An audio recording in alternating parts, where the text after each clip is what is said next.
To characterize our recursive relationship to find the minimum cost path, we need the following definitions. F of I gives the minimum cost of a path from node S to node I. Therefore, f of t gives our objective function, which is the cost of a path from node S to node T. Additionally, we keep P of I is actually the node that where you reach to node I. And to express the relationship, we need to write f of j in terms of f of I and Cij, which I is a element of predecessor of node j. Let's look at an example. We have four nodes here, j, k, l, and I. And recall that we are only allowed to go down and go right. So for node j, we can reach from node k or node l. Therefore, the predecessor of j is equal to node k and node l. But for k, the predecessor of k is only node I, similar for node l.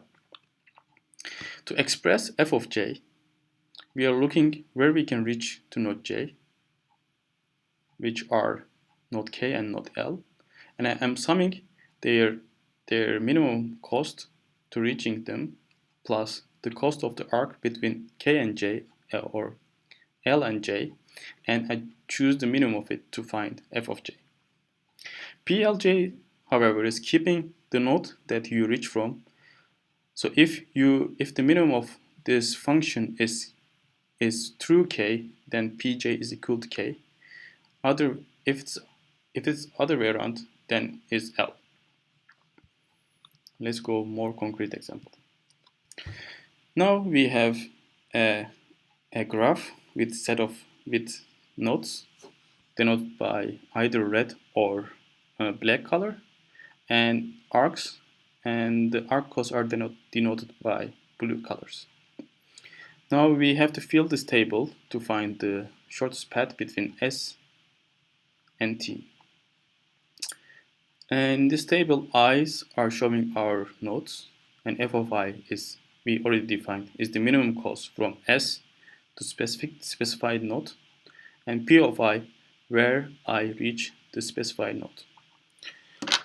So for 2 and 3, that both of them I can only reach from S, and then my cost is equal to f of S plus the arc cost is 3 and 2, and pi is keep the predecessor of the node.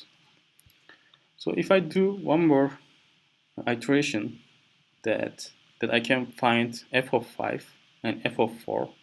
So f of 5 is that, as you see, the only node I can reach to 5 is 3. So the f of 5 is equal to f of 3 plus c, the cost of the arc between 3 and 5.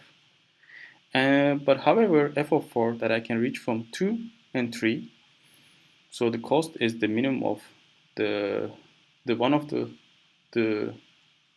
cost is the minimum of this equation. So f4, I'm choosing the minimum one, which is 5, and where I reach to 4 via node 2, that's why my p of 4 is 2, and my cost of 4 is 5.